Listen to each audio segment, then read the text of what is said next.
So during that night, Gary, in disguise, wearing a baseball cap and sunglasses, stood at the airport payphone talking to a friend, waiting for Jeffrey to pass by.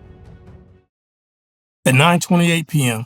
on a Friday night in March of 1984, a quiet father stood next to a payphone in the Baton Rouge airport, waiting.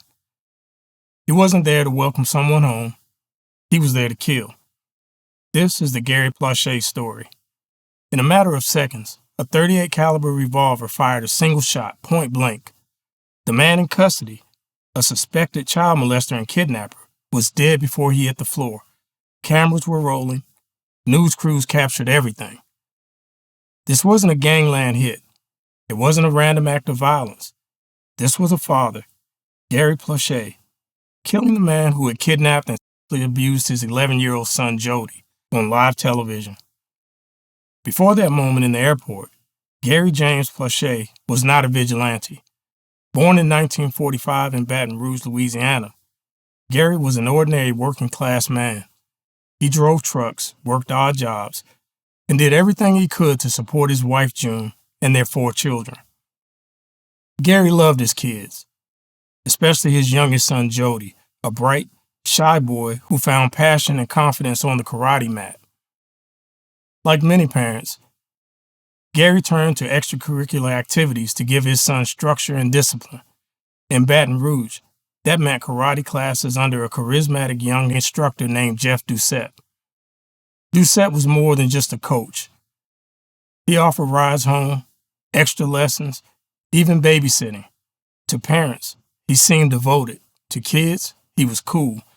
The kind of adult who remembered their names, their favorite movies, their stories. But behind that friendly smile was a predator carefully grooming his next victim. According to later testimony, it started small. Extra one-on-one training sessions, sleepovers at the instructor's home, trips out of town for tournaments with parents' full permission. Let's talk about grooming tactics. Isolating the child, building dependency, blurring boundaries, slowly escalating abuse. Grooming is rarely dramatic. It's gradual, deliberate, methodical. By the time physical and sexual abuse begin, the child is already emotionally entangled, afraid, confused, and convinced that no one will understand or believe them. For months, maybe longer, Jeff Doucette abused 11-year-old Jody Plauché. Each act hidden under the cover of karate training and special attention. On February 19, 1984, the mask finally slipped. Doucette took things further.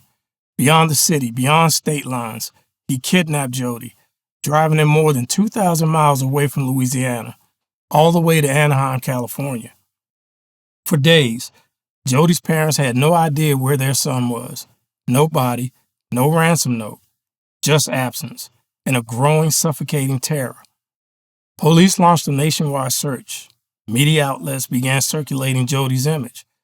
Behind closed doors, investigators had one primary suspect, the trusted karate instructor, now on the run. 2 weeks later, on March 1, 1984, the trail ended at a cheap motel in Anaheim. Law enforcement found Jody alive, but the relief of finding him breathing collided with the horror of what he'd endured. During questioning, Jody disclosed the sexual abuse. The details were graphic, specific, and devastating. Back in Baton Rouge, when Gary learned exactly what had happened to his son, something inside him shattered. The story quickly became a local media sensation. Jody, the boy who disappeared, was coming home. His abuser, Jeff Doucette, would be extradited to Louisiana to face justice. For many parents, the courtroom would be enough. For Gary, the idea of Doucette ever walking free, even decades later, was unbearable. So, on March 16th, a WBRZ news crew positioned itself at Baton Rouge Metropolitan Airport to film the return of the alleged kidnapper and child molester. They weren't the only ones waiting. Gary had learned when Doucette's flight would land from a local reporter. Perhaps a careless leak, perhaps an inevitability in a town obsessed with the story. He arrived before the plane, hiding in plain sight.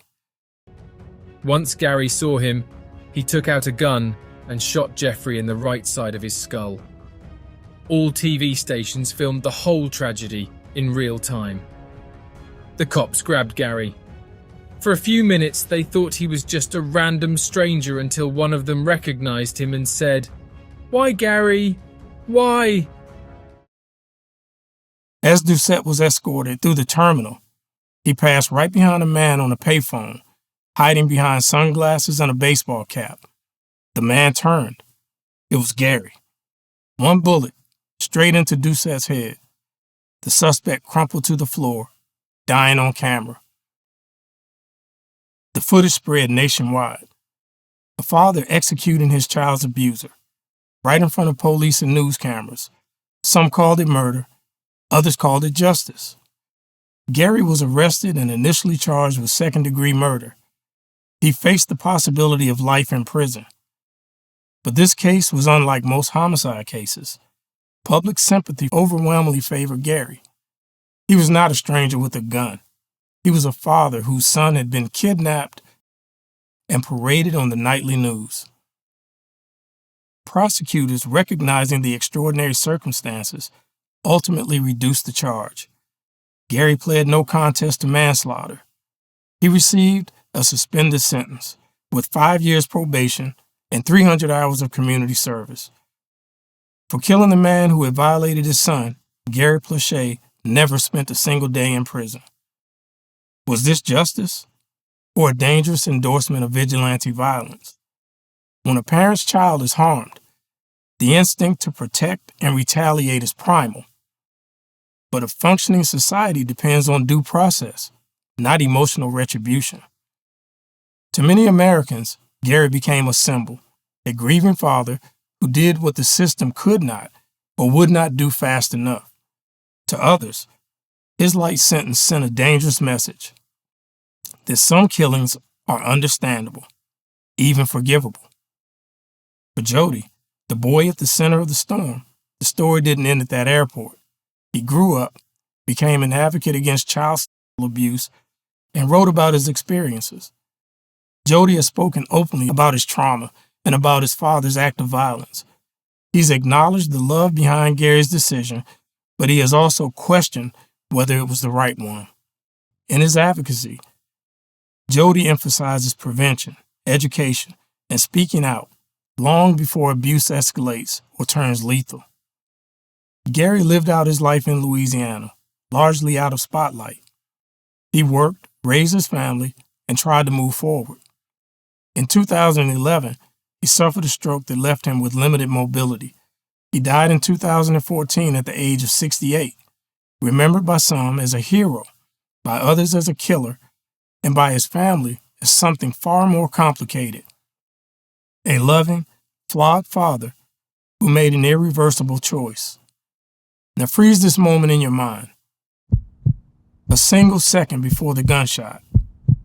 A hallway filled with police, reporters, and a father who has already decided what he's going to do. What would you have done if it was your child? Is there a line between justice and revenge?